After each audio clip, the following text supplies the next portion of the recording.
Dictation start होगा 5 second बाद। Start. 9 महीने से दिल्ली में चल रहे किसान आंदोलन का दायरा देशव्यापी होता जा रहा है। 3 कृषि कानूनों के खिलाफ आंदोलित संयुक्त किसान मोर्चा ने भारत बंद करके अपने आक्रोश की आग को और हवा दे दी है। कभी डंकल कानून के खिलाफ भी देश भर का किसान एकजुट हुआ था, लेकिन तब भारत बंद का बहुत अधिक असर नहीं हुआ था। सोमवार के भारत बंद से पहले 26 मार्च को भी किसान संयुक्त मोर्चा ने बंद का आह्वान किया था, लेकिन इसका असर दिल्ली, पंजाब, हरियाणा तक सीमित था।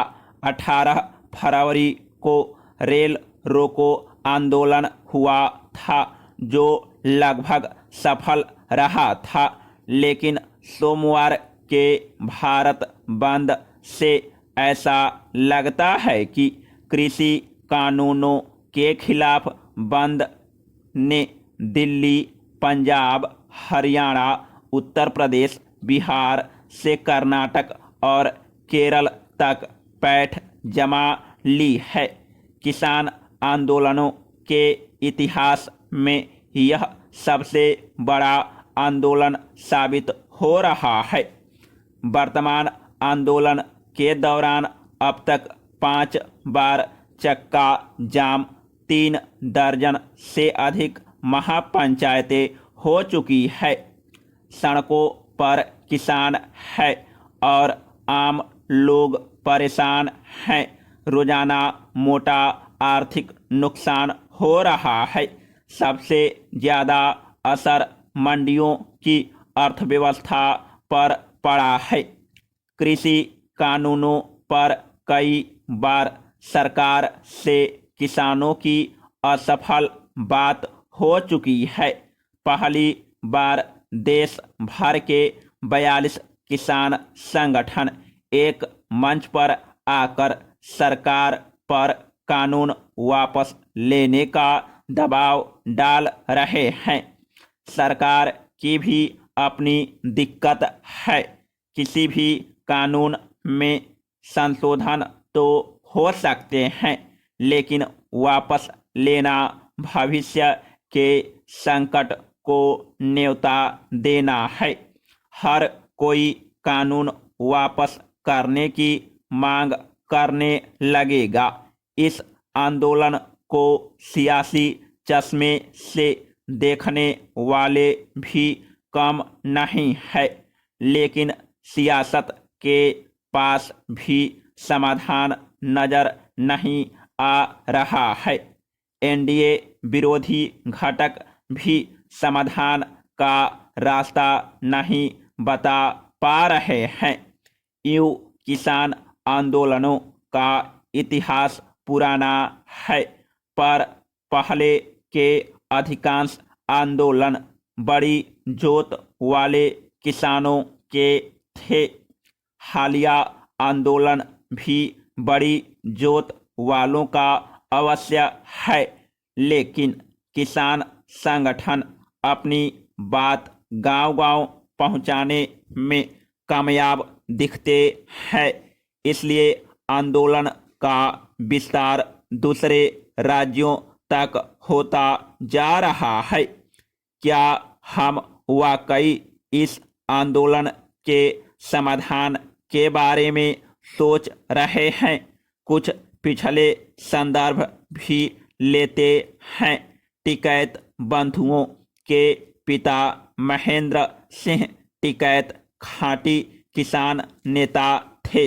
वह एक बात सभी मंचों से कहते थे, सरकार को क्या हक कि हमारी फसलों का दाम तय करे। करना ही है तो महंगाई दर से तय करो। टिकैत ने दिल्ली में किसान एकता मंच बनाकर इस लड़ाई को तेज करने की पहल भी की।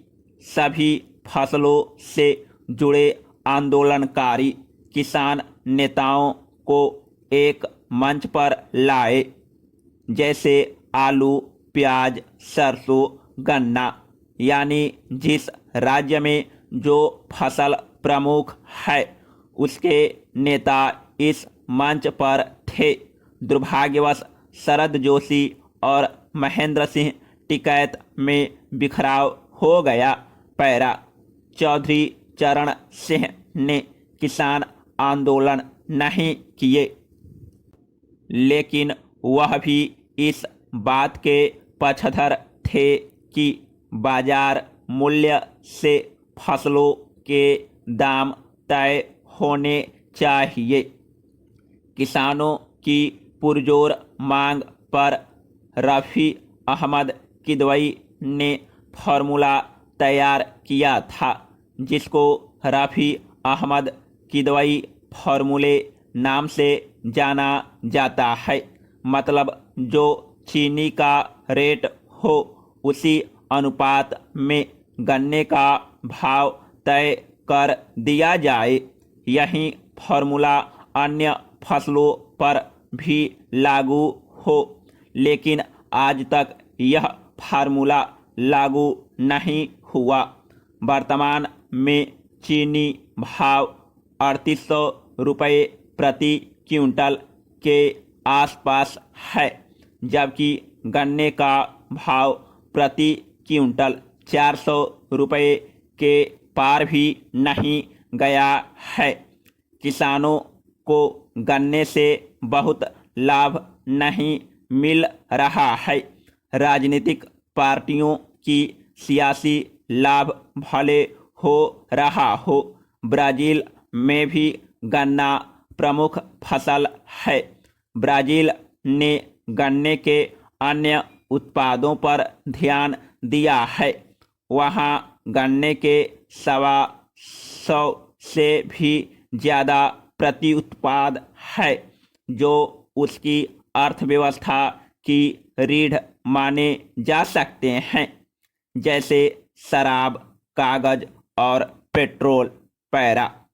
लंबा खींचते जा रहे किसान आंदोलन को समझने के लिए कृषि और विकास के रिश्ते को भी समझना जरूरी है। 10वीं कृषि गणना के मुताबिक कृषि जोत घट रही है, बड़ी जोत कम हो रही है, छोटी जोत की संख्या बढ़ रही है। जो छोटी जोत 85%, जबकि बड़ी जोत 0.57% तक रह गई है। इससे किसान समाज और गांवों में तनाव बढ़ रहा है। पैरा। आज किसानों के मुद्दों पर एक व्यापक आर्थिक नीति की आवश्यकता है।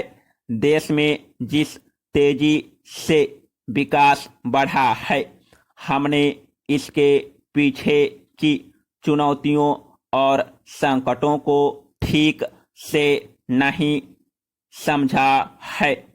किसी वक्त सकल घरेलू उत्पाद में कृषि क्षेत्र की भागीदारी 55% थी, जो अब घटकर 20.2% रह गई है।